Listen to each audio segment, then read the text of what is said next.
two halves for you there? Absolutely. A great game for the neutral probably as well. Not so much for a coach at the side of the pitch, but I think massive credit to the players for the second half performance and hanging in there in the first half, to be honest, because Rangers started miles better. We didn't quite get it right. A few individual errors at times, but not just that. I thought the shape were a little bit gun-ho, a little bit trying to really get on the front foot and get after Rangers. But if you don't quite get that right, they show you how good they are and how much they can punish you, and we certainly felt that in the first 20 minutes. Had to rely on the goalkeeper a couple of times and hanging in there. Tweaked the shape a wee bit, which definitely helped. We lost a lot of possession in the game at that point, but we're a lot more solid and managed to get in at half time just to 2-0. And then massive credit for the second half performance, the effort, getting the first goal. Well, the first goal of the second half was huge, because then at that point you're on the front foot, you get momentum, and then I thought from our second half performance we got at least what we deserved from the game. Is that the character you want to see from your players? Because maybe heads could have gone down after that first half hour, and then again after Rangers take the lead, but to be able to battle back a couple of times. Yeah, we've demonstrated that a few times now in recent weeks, which is something that has been questioned a lot this season. You know, I've had to sit and answer a lot of questions about the character of the group, the mentality of the group, but they've answered that numerous times in recent weeks, which is great. As I say, we had to ride our luck a little bit first half, but to come back the way we did, especially against a team like that, the Rangers are a really good side. To give them a 2-goal start is very, very difficult, but to then get back to get 2-2 and then hit the post, had a couple of chances at the back of that. Gailey has his chance, shows you how far the group's come.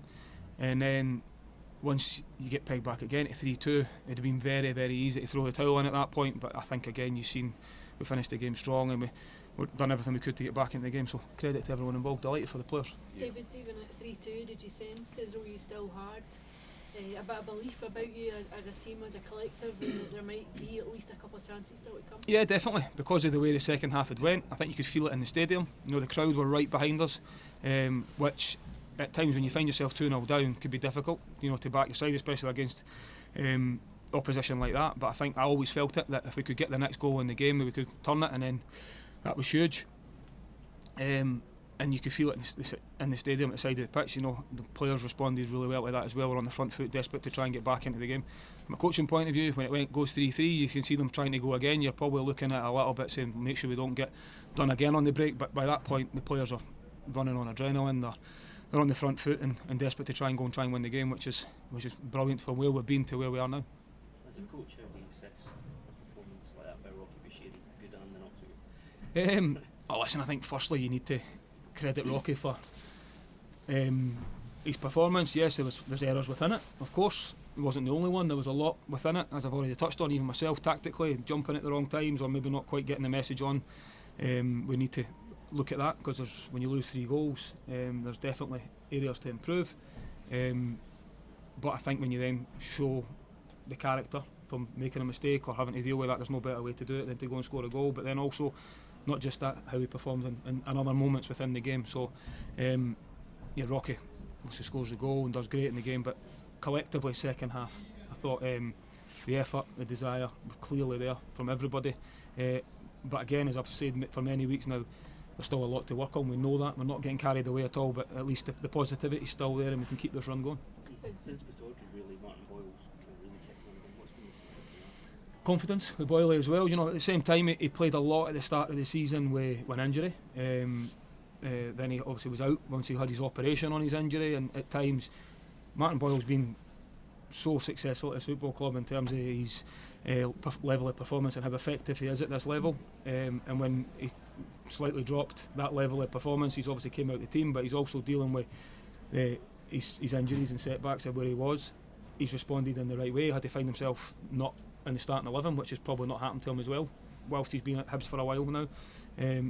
So to show that character, to keep working hard, to wait for his opportunity, and he's got back into the team and he's playing with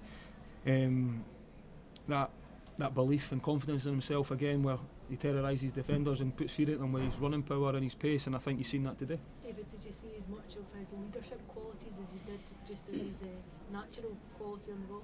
Yeah, you certainly see that. That's something that I joke with Boyle quite a lot, because when he joined the club, if you'd said to me that he's going to turn out going to be a Hibs captain one day, I'd have laughed at you. just because of the type of character he is, and that you won't take offence to that. That's just how he is. But he's someone that, in his performances over the years for this club, his efforts, he's matured into that role, and it was something that I spoke to him a lot at the start of the season about. You know, the next thing for him, which is to really show and lead by example, because of his level of performance, but also his character he is, and around the dressing room every single day, and really show that leadership skills, which I think you could clearly see today was there for everyone to see, which is great.